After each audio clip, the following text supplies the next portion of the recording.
Assalamualaikum warahmatullahi wabarakatuh. Waalaikumsalam Selamat pagi, selamat sejahtera untuk kita semua. Makasih pada Bapak Ibu, tapi tidak ada bapaknya ya, jadi ibu aja yang telah bersedia hadir pada diseminasi budaya positif.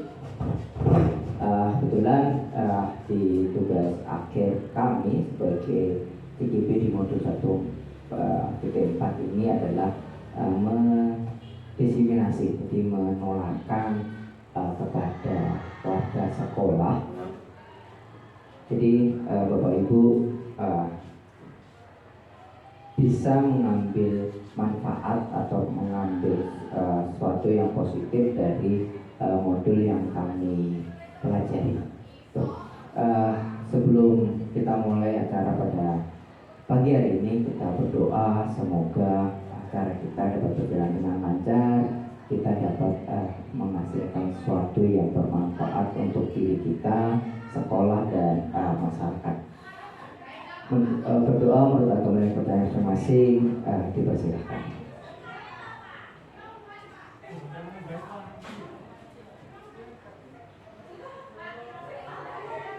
Selesai. Terima kasih pada ibu semua. Nanti dimohon untuk peran aktifnya Bapak Ibu, bila misalnya ada sesuatu yang ingin ditanyakan, ada sesuatu yang Bapak Ibu bisa berbagi kepada saya, sehingga akan menjadi lebih baik lagi pada di kemudian hari. Jadi kalau misalnya kira-kira ada yang kurang cocok tuh Pak atau Mas gitu ya, jadi silakan ibu-ibu bisa memberi masukan kepada saya khususnya nanti untuk perubahan di pribadi saya, dan syukur-syukur bisa kita libatkan kepada warga sekolah-sekolah. Pada kali ini kita akan menyampaikan budaya positif yang ada di yang sudah berkembang.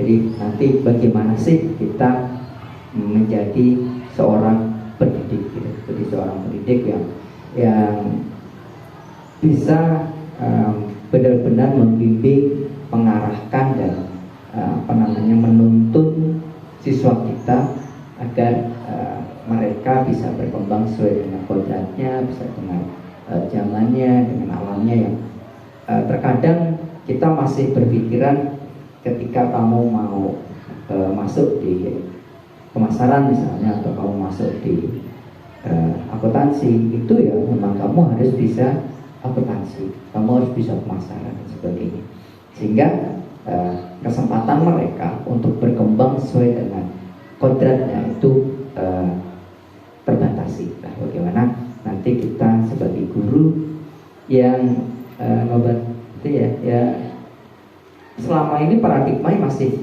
seperti kita membentuk kemampuan, membentuk karakter dan sebagainya. Tapi awalnya adalah kita menuntut, membimbing, mengarahkan. Jadi kita tidak membentuk lagi, tapi kita mengarahkan. Dan sampai nanti budaya-budaya apa yang harus kita terapkan di kelas kita, minimal di kelas kita masing-masing, pelajaran kita. Syukur-syukur bisa sampai di tingkat sekolah. Kita mulai. Nanti kita ada koneksi antar materi dari pemahaman tentang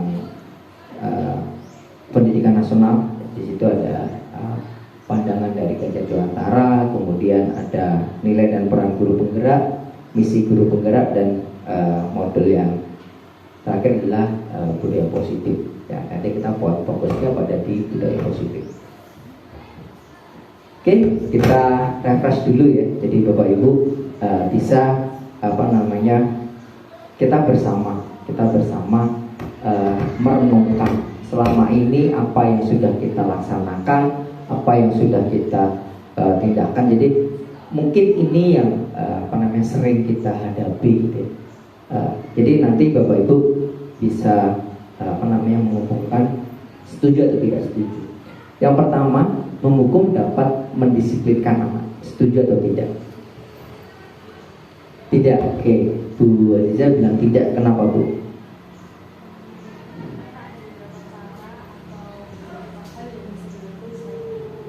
Oke, jadi ada beberapa cara atau hal lain yang bisa menghukum. Ada yang setuju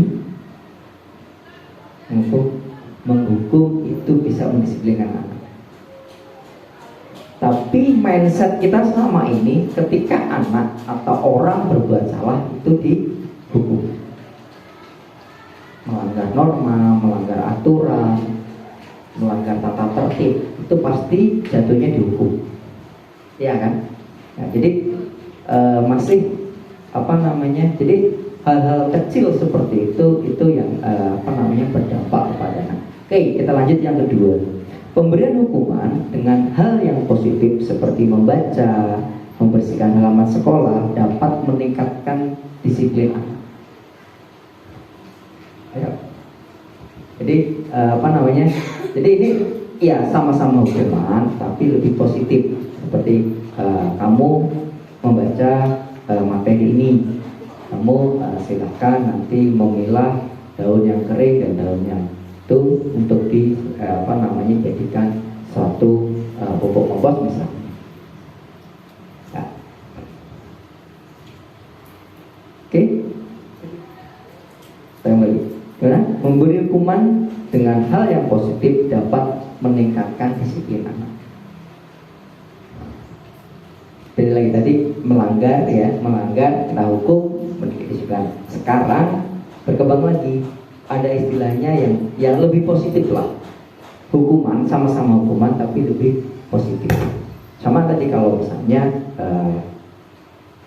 tidak mengerjakan tugas atau kalau mengerjakan tugas menulis beberapa karakter atau beberapa lembar gitu.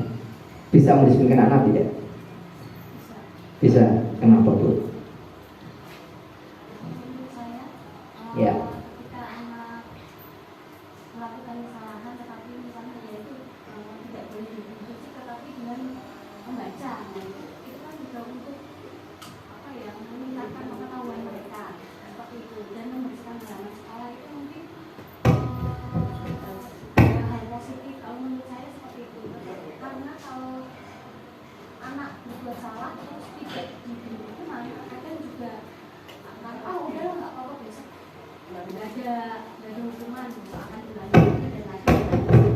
Jadi tidak ada jera gitu istilahnya ya.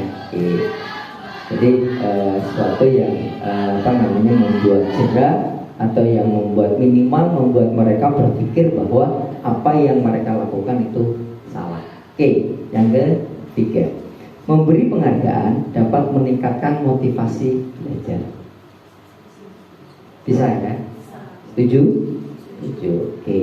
Jadi ada sesuatu yang sebenarnya kalau di tempat kita bekerja atau profesional kita itu istilahnya ada punishment dan reward. Ya, sama juga dengan paradigma kita selama ini masih seperti itu, menghukum untuk meningkatkan disiplin, memberi penghargaan untuk meningkatkan motivasi. Oke, nanti kita bedah satu persatu.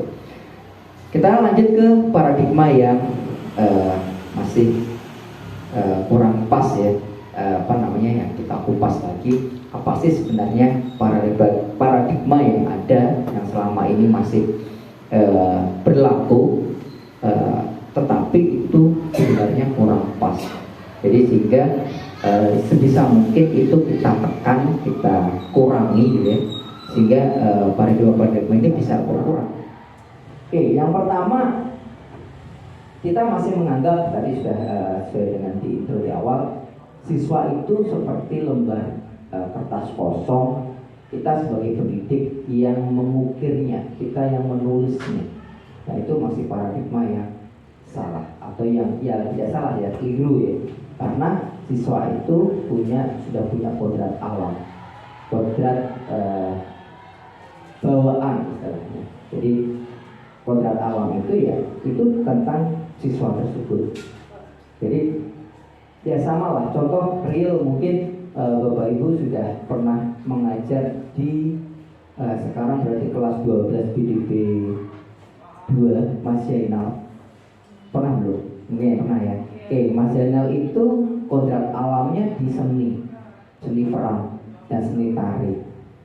Jadi dia ketika dikasih kesempatan untuk mendalami mengekspor seni itu, atau ketika ada parade, ketika ada kesenian dan sebagainya, dia happy banget. Dia lebih benar-benar lebih semangat melaksanakan itu dibandingkan ketika belajar tentang kejuruan, tentang bahasa Indonesia, matematika dan sebagainya. Karena memang dia kodratnya adalah di seni itu.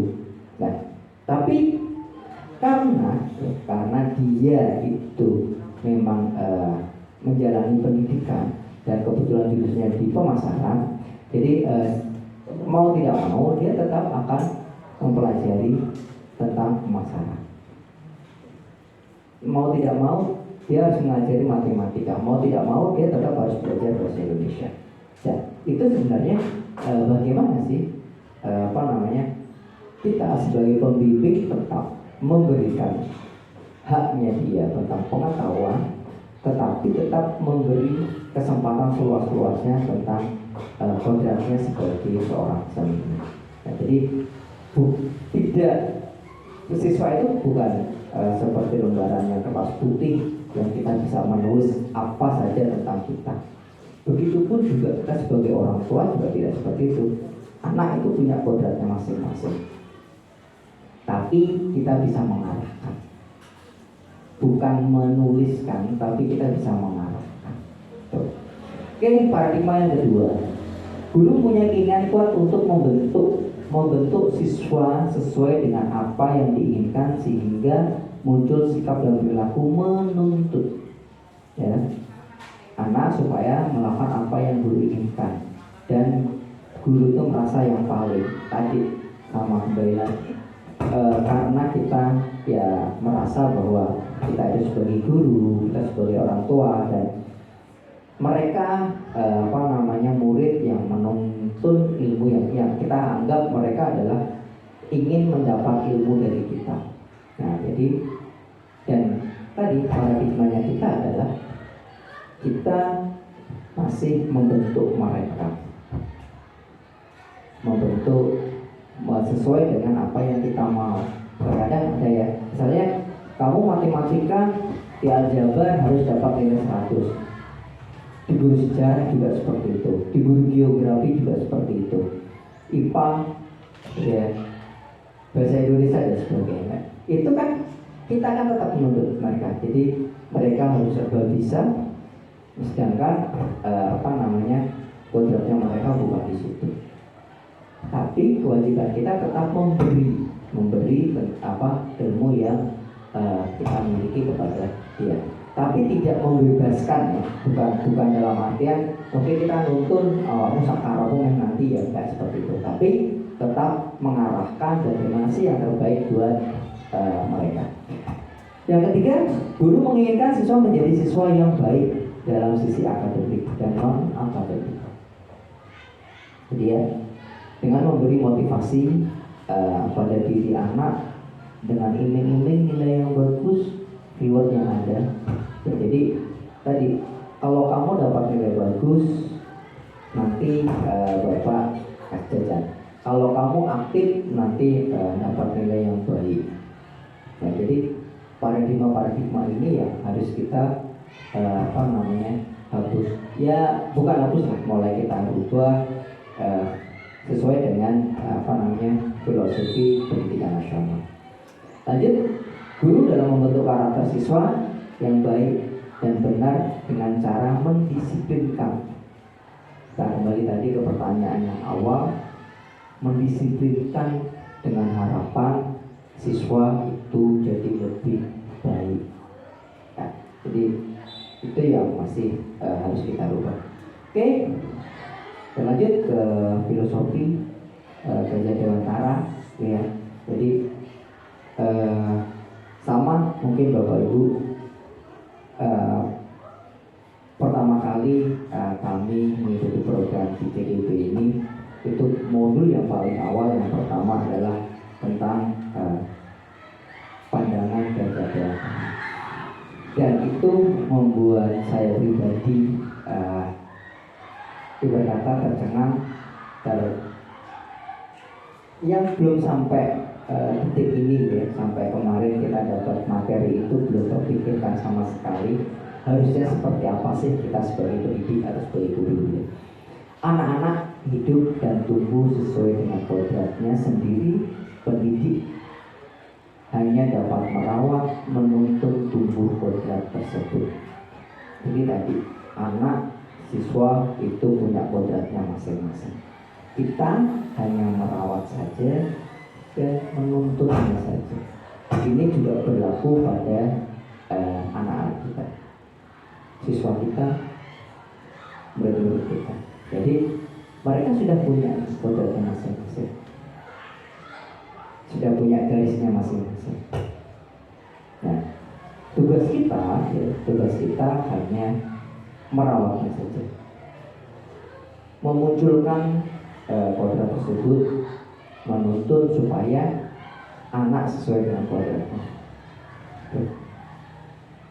Jadi kita sudah harus mulai merubah pola pikir kita.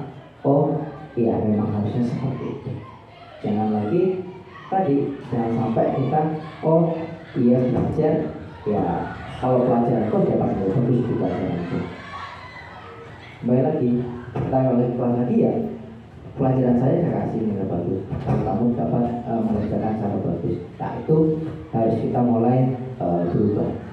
Siapa tahu ya tadi, kalau misalnya dia memang tidak ahli di matematika, tapi minimal bisa mengikuti saja, itu sudah ada suatu yang berkata penghargaan. Ya, bahasa Indonesia ya. Dan saya sendiri juga tidak untuk bahasa itu juga memang terlalu sulit. Jadi tapi tetap mengikuti gitu. Jadi itu yang memang harus kita mulai berubah. Kita sebagai pendidik menuntut ya. Bukan menuntut. Jadi paradigma yang ada itu kan kita jadi nilaimu harus bagus gitu ya. Kalau kerjakan, kamu harus dikerjakan lagi. Kalau tidak ini, kamu harus itu dan sebagainya. Sudah bukan. Jadi pendidikan diartikan sebagai tuntunan dalam hidup tumbuh anak-anak. Jadi bagaimana kita menuntun mereka, menuntun segala kodrat yang ada pada anak agar mereka dapat mencapai keselamatan dan kebahagiaan setinggi-tingginya sesuai dengan kodratnya masing-masing dan tuntunan zaman. Sesuai dengan tuntunan zaman. Jadi tidak lagi kita menuntut anak harus seperti kita, tidak lagi seperti yang kita inginkan. Ada juga ya misalnya zaman DMB ya. DMB bapak ibu nggak seperti itu, sudah bukan zamannya lagi. Dulu zaman kita sekolah tidak ada WA. Zaman sekolah kita tidak mengenal HP. Tapi sekarang seperti apa?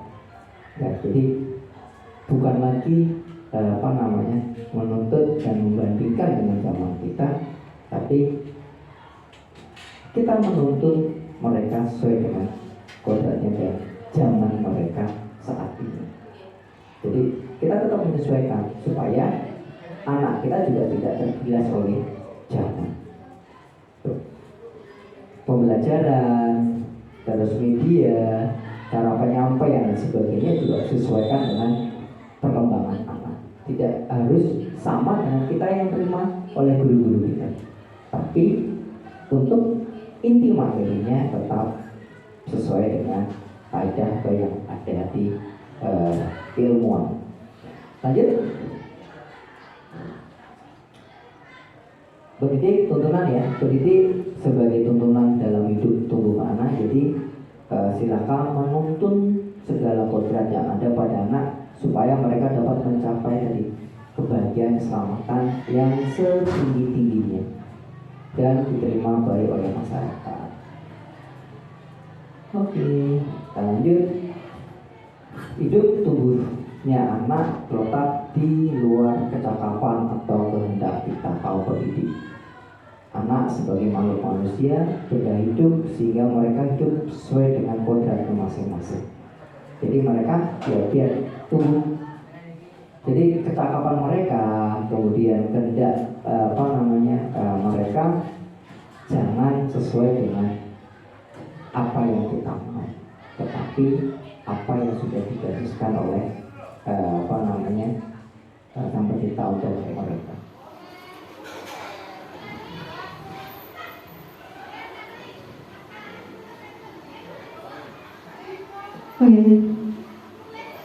Kodrat alam, kodrat zaman, dan guru menuntun anak tadi sesuai dengan kodrat alam dan guru.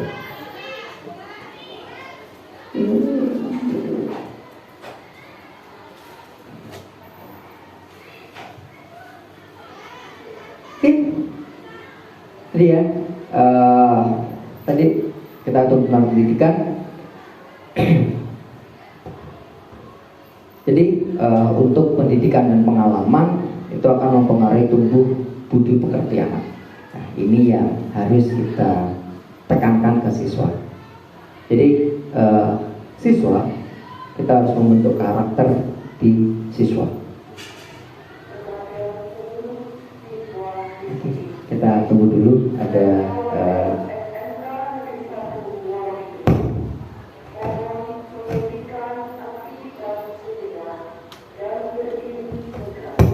untuk kesediaan untuk berdiri. Kita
masih kita lanjutkan kembali.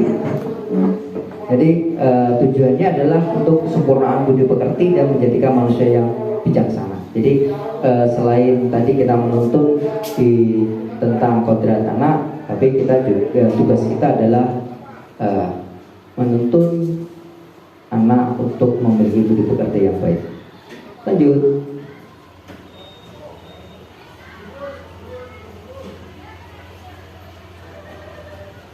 Oke, sekarang kita langsung ke peran guru.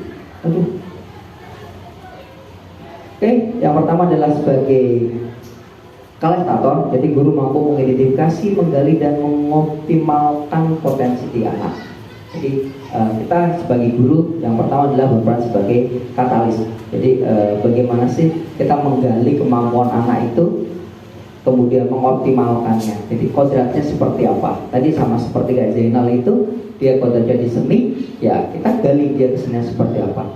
Kita beri kesempatan kepada dia dengan untuk mengembangkan kesenian itu selebar-lebarnya. Kemudian merancang kegiatan anak, pembelajaran pada anak harus sesuai dengan cara yang menyenangkan. Maka guru harus mampu merancang pembelajaran yang semenarik mungkin, sebaik mungkin, dan itu membuat anak itu nyaman. Nah, itu yang memang tugas berat ya, karena kita yang ajar adalah kelas besar, 30 mahasiswa per kelas, bahkan ada yang mengajar sampai 12 kelas gitu ya. Itu yang harus tantangan tersendiri, harus mengikuti ritme setiap kelas harus seperti apa. Nah, itu yang jadi tantangan buat kita. Kemudian mengajar dan menghubung, jadi guru harus mampu menjadi informan untuk pengetahuan anak baik secara baik sehingga bisa dipahami anak, serta mampu menghubungkan anak dengan sumber belajar yang sesuai. Jadi kita itu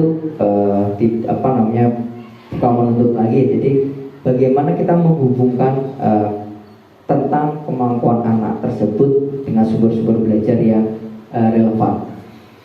Kemudian menjadi pendamping anak atau fasilitator. Jadi bagaimana sih kita mendampingi anak supaya tadi sesuai dengan tumbuh kembang anak, menjadikan berbagai aktivitas anak untuk bisa bermain, belajar, sehingga mereka dapat ada kesempatan untuk memilih dan menyalurkan ide kreatif mereka, merespon, memberi penguatan, tantangan, semangat kepada anak untuk supaya sesuai dengan apa sih yang mereka inginkan. Kemudian menyediakan alat, bahan, dan media yang menarik tadi, supaya tadi kelasnya suasana jadi menarik, menyenangkan buat anak. Kemudian menjaga gawang. Nah, di sini bagaimana sih menjaga gawang itu? Istilahnya kita sebagai filtering, sebagai pemandu bahwa ini loh baik untuk kamu, ini tidak. Karena kita sudah di fase anak remaja, yang kita ajar itu adalah remaja, dimana tadi perkembangan zaman itu banyak positifnya, tidak sedikit negatifnya. Jadi hal-hal yang negatif itu harus kita benar-benar kita saring. Terkadang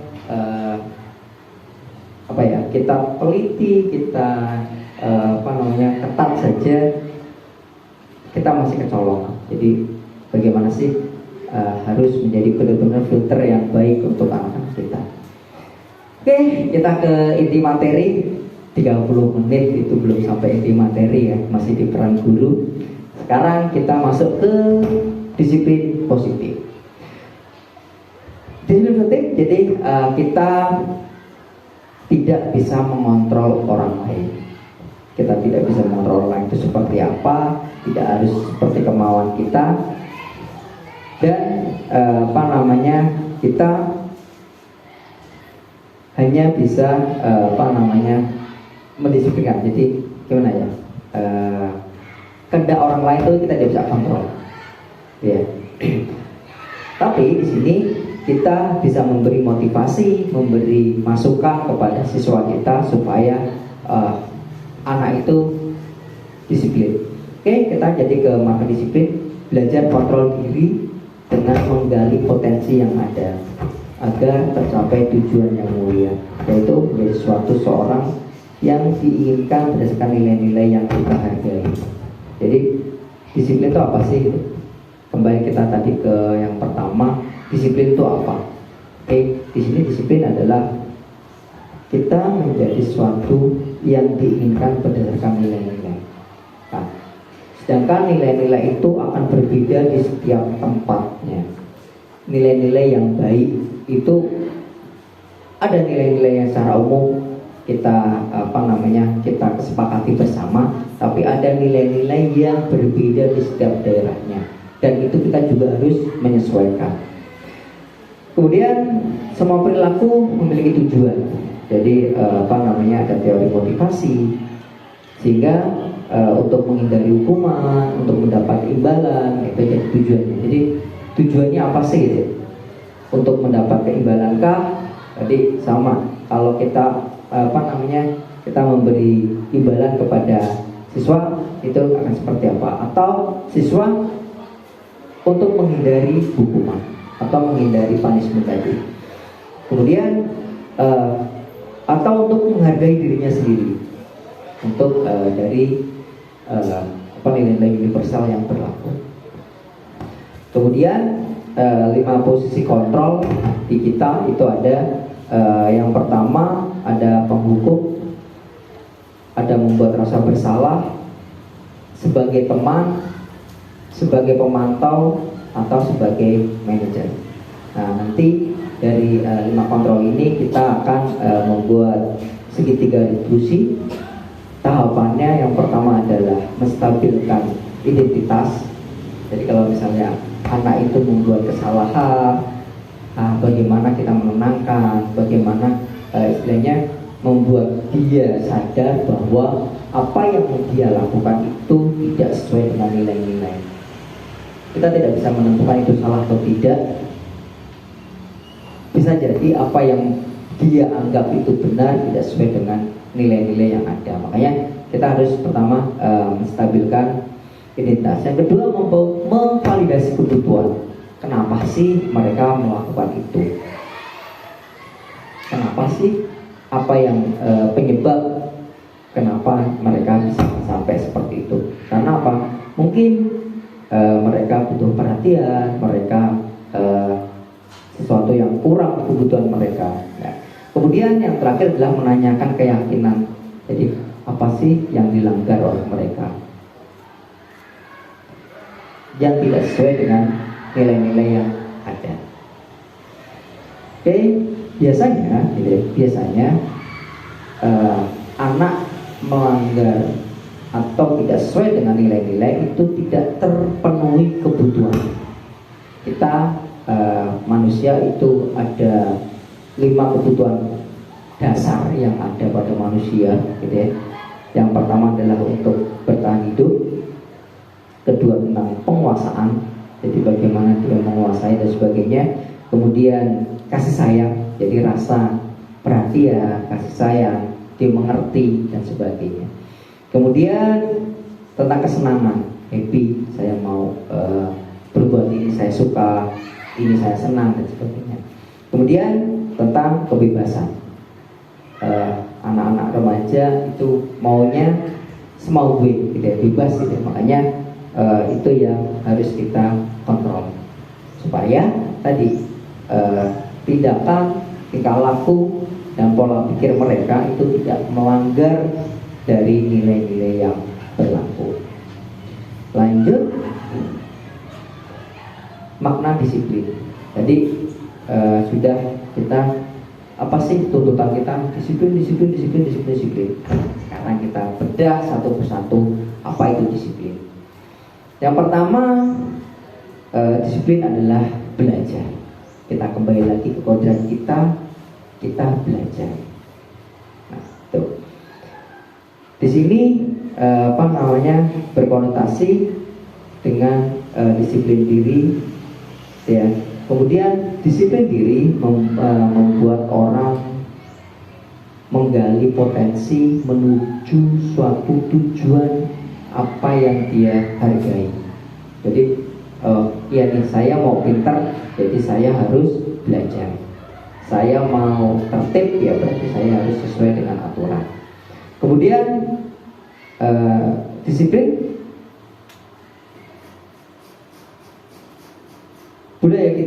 dalam budaya kita ya, makna disiplin telah berubah menjadi sesuatu yang dilakukan seorang pada orang lain untuk mendapat kepatuhan.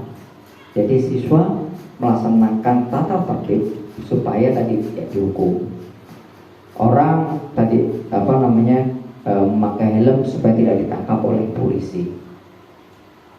Padahal itu sudah keluar dari tujuan awalnya. Ya. Kalau kita tidak terlambat, itu tidak merenggut hak orang lain.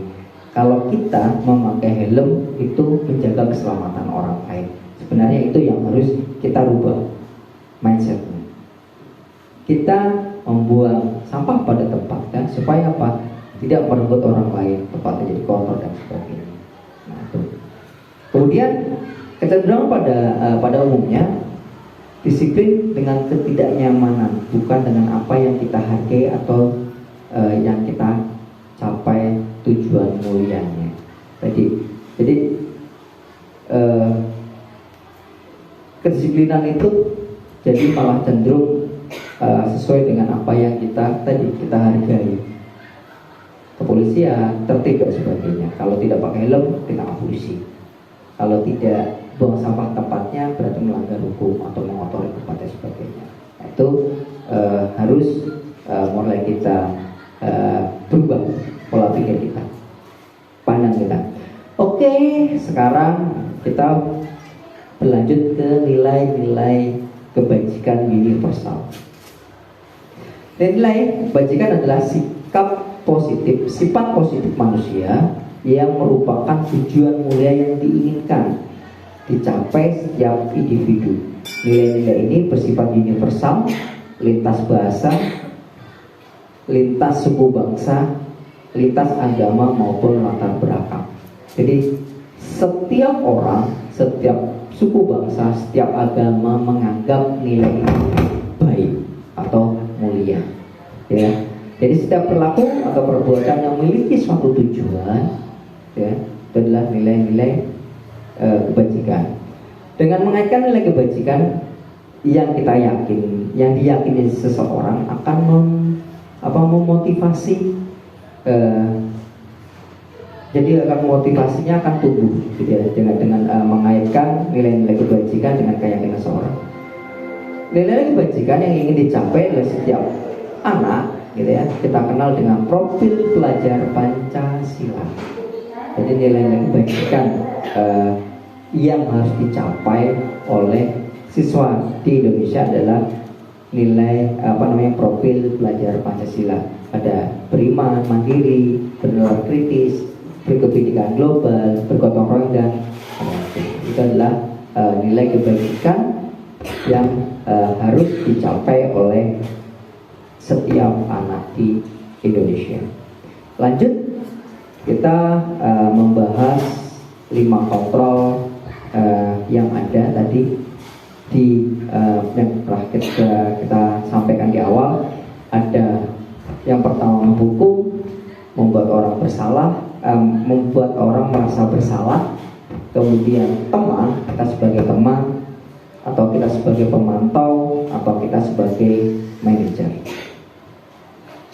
5 kontrol ini dibagi menjadi 3 kolom besar, ya.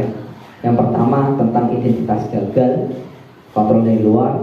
Yang kemudian identitas berhasil atau sukses, dan identitas berhasil sukses, kontrol dari diri. Nah, jadi nanti kita ketika sebagai guru, kita harus bisa memposisikan diri di 5 kontrol ini. Kita mau jadi apa? Dan ketika menangani suatu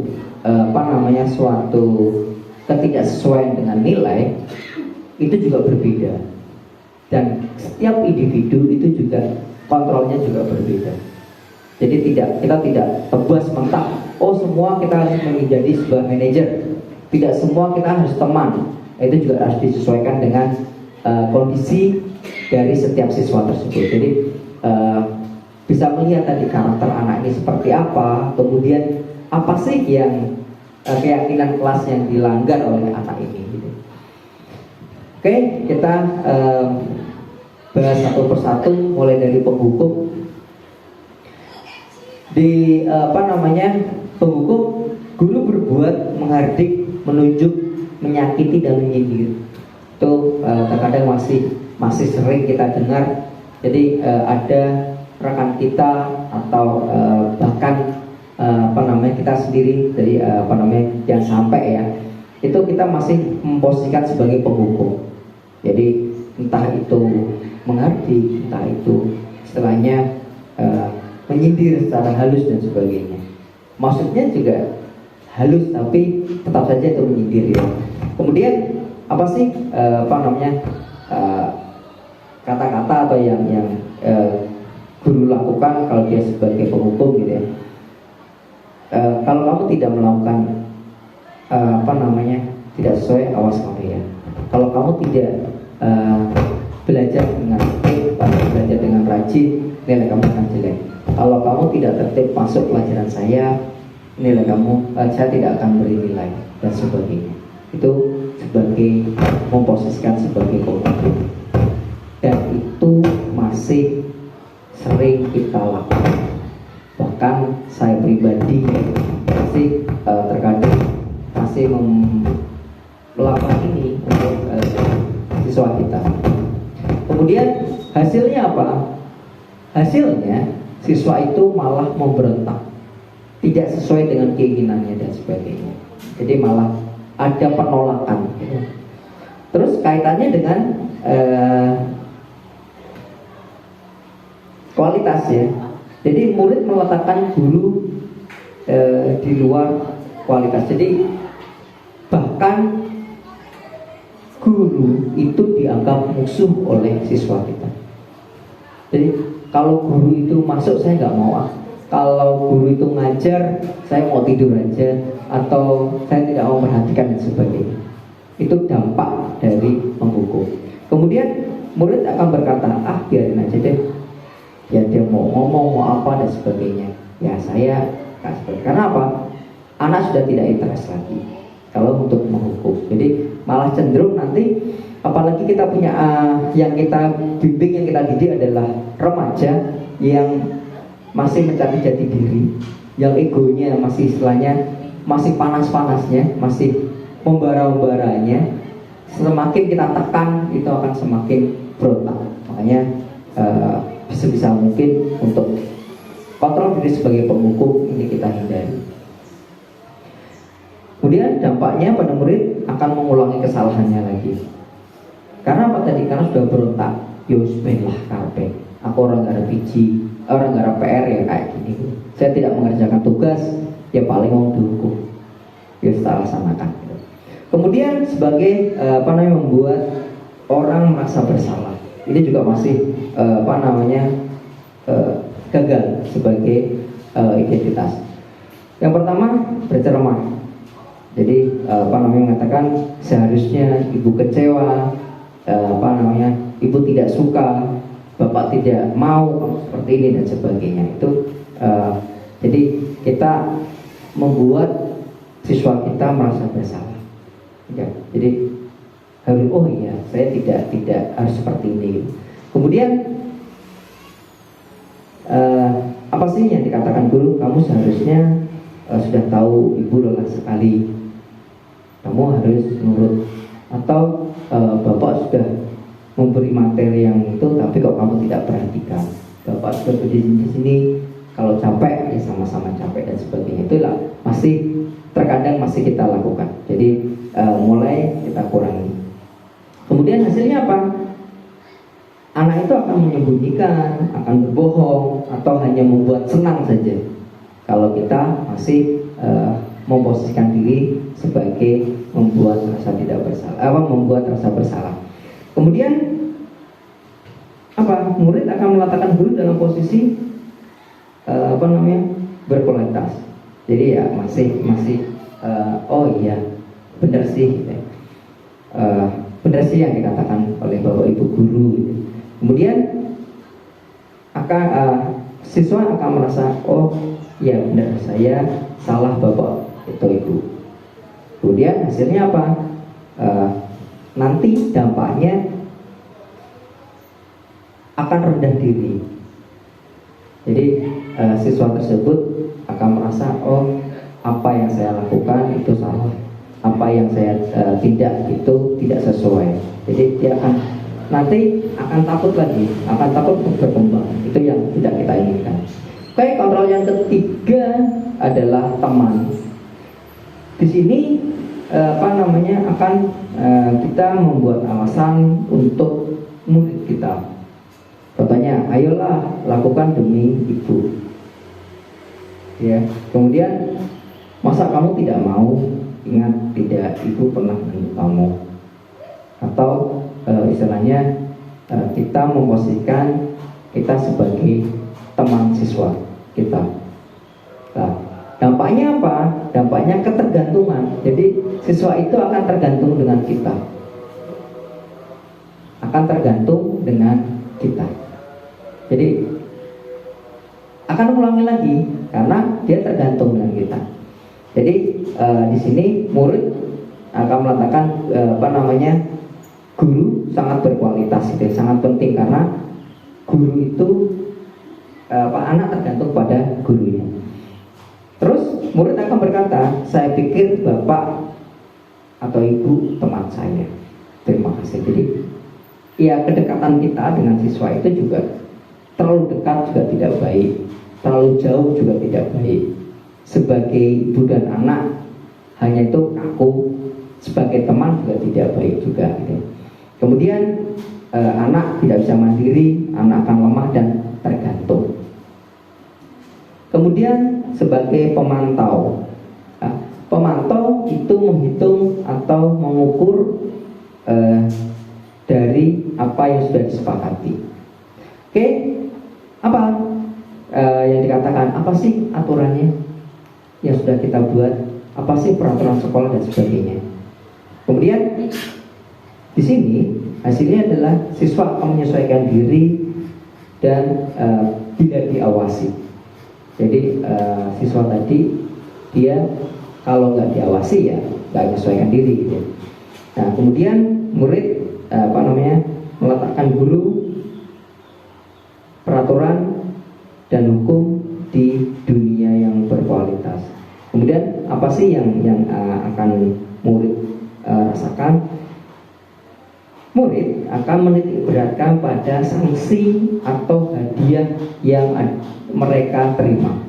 Jadi kalau kita sebagai pemantau, siswa itu akan merasa bahwa oh saya akan mendapat ini atau saya akan mendapat hukuman ini.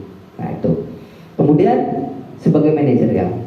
Nah di sini kita sih berharap kita bisa menjadi manajer ya. Dari setiap apa yang kita lakukan. Oke, di sini mengajukan pertanyaan-pertanyaan apa yang kita yakini. Jadi apa sih yang sudah kita sepakati, kamu melanggar atau tidak dan sebagainya. Sehingga hasilnya siswa itu bisa kuat menguatkan dirinya sendiri atau menguatkan pribadinya. Murid meletakkan dirinya sebagai individu yang positif dalam dunia. Jadi, oh saya, gitu. Jadi bukan lagi karena hukuman, bukan lagi karena hadiah, bukan lagi takut dengan apa yang mereka langgar, tapi apa yang harus saya lakukan. Nah itu makanya di sini murid akan berkata bagaimana caranya saya bisa memperbaiki kondisinya. Dan dampaknya adalah murid bisa mengevaluasi diri bagaimana cara memperbaiki dari kesalahan yang ada. Nah ini kita sebagai pendidik, sebagai guru itu sebisa mungkin menjadi manajer dari siswa-siswa kita, khususnya menangani ketidaksesuaian perbuatan perilaku anak dengan nilai-nilai yang kita sepakati atau keyakinan kelas yang kita sepakati. Oke. Sekarang kita masuk ke restitusi. Di sini menciptakan kondisi bagi murid untuk memperbaiki kesalahan mereka. Tadi kita sudah menjadi kontrol, kemudian bagaimana sih supaya siswa itu bisa memperbaiki kesalahannya. Ya. Restitusi itu bukan untuk menebus kesalahan. Restitusi adalah tawaran atau bukan paksaan. Tawaran kita sebagai guru, sebagai manajer untuk mencari solusi dan mengembalikan murid yang berbuat salah pada kelompoknya sesuai dengan karakter yang baik dan lebih kuat. Nah, itu adalah restitusi. Jadi kalau siswa itu salah, berbuat salah, gitu ya, melanggar nilai-nilai yang berlaku, melanggar keyakinan kelas yang kita sepakati, ya, opsinya adalah restitusi. Nah, tahapannya apa? Yang tadi sudah kita bahas di awal adalah menstabilkan identitas, menanyakan apa sih apa yang kamu langgar ini sesuai, kemudian validasi salah atau tidak, kemudian menanyakan keyakinan. Kira-kira gitu ya, untuk memperbaiki kesalahanmu caranya apa? Bagaimana kamu akan memperbaiki kesalahanmu ini? Contoh ya, kalau misalnya ada anak yang tidak mengerjakan tugas gitu, kita tanyakan, kenapa kamu tidak mengerjakan tugas? Kita tanyakan alasannya dulu. Oh iya, kita yakinkan dulu. Setiap orang mungkin pernah mengalami tidak melaksanakan kewajibannya. Tapi kita tanyakan, kalau kamu tidak melaksanakan tugas ini, salah atau tidak? Sudah, opsinya kita tawarkan. Kira-kira untuk memperbaiki kesalahan itu apa? Nah, itu adalah restitusi. Jadi bukan kita lagi tadi, oh kamu tidak mengerjakan tugas, kamu menyalin 5 halaman. Kalau kamu silakan kerjakan di luar kelas. Atau kamu meminta surat pengantar atau tanda tangan orang-orang tua. Nah itu bukan seperti itu. Tapi kita memberikan kesempatan kepada siswa kita untuk memperbaiki kesalahan yang mereka perbuat. Oke, contoh-contohnya apa? Bukan untuk menebus kesalahan, tapi belajar dari kesalahan, memperbaiki hubungan, menawarkan bukan suatu paksaan. Jadi kalau misalnya tadi kerjakan di luar, itu adalah suatu paksaan. Menuntun untuk melihat ke dalam diri. Jadi siswa itu, oh iya saya berbuat salah, jadi saya harus memperbaiki. Mencari kebutuhan dasar yang dilanggar atau kebutuhan dasar mereka dari 5 kebutuhan itu yang belum tercapai. Itu kita mencari. Kemudian fokus pada karakter bukan tindakan, fokus pada solusi bukan cara mencari solusinya seperti apa, bukan pada tindakannya kenapa.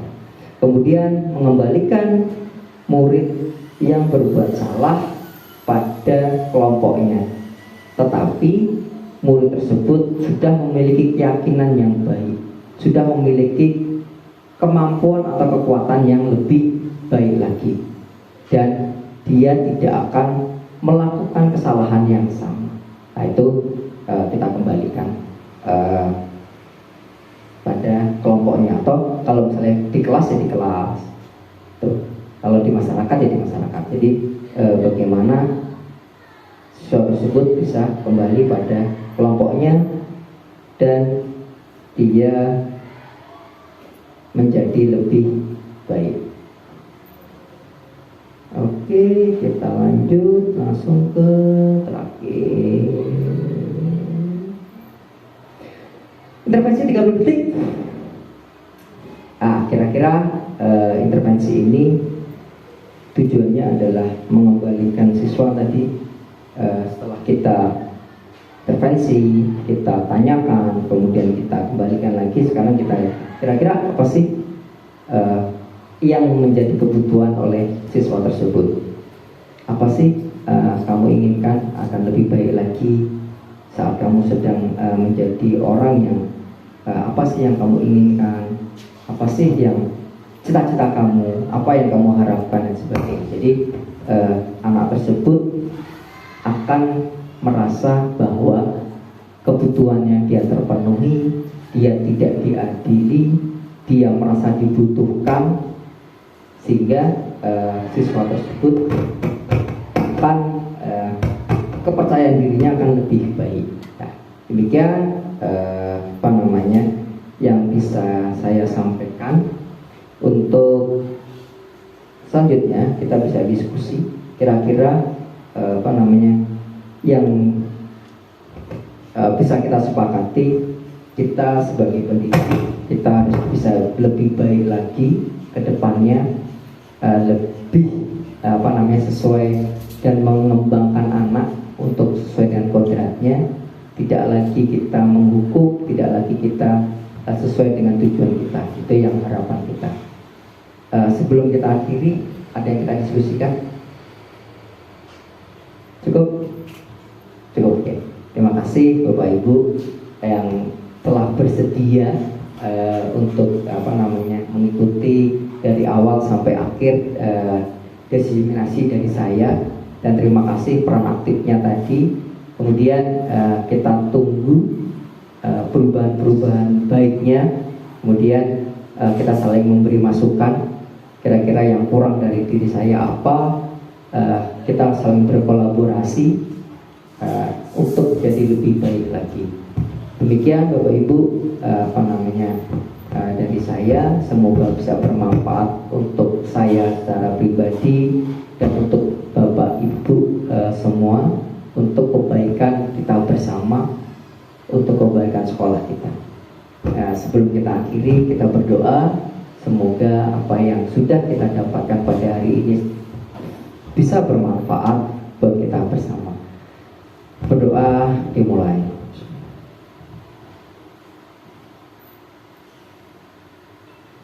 Selesai. Terima kasih Bapak Ibu. Akhir kata, wassalamualaikum warahmatullahi wabarakatuh. Selamat siang, salam sejahtera untuk semua. Terima kasih.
Berbeda kompetensi, tetap satu visi, bersama membangun negeri. SMK bisa, SMK hebat, SMK bisa hebat, siap kerja, santun, mandiri, kreatif. SMK Negeri 1 Wonogiri lebih bisa.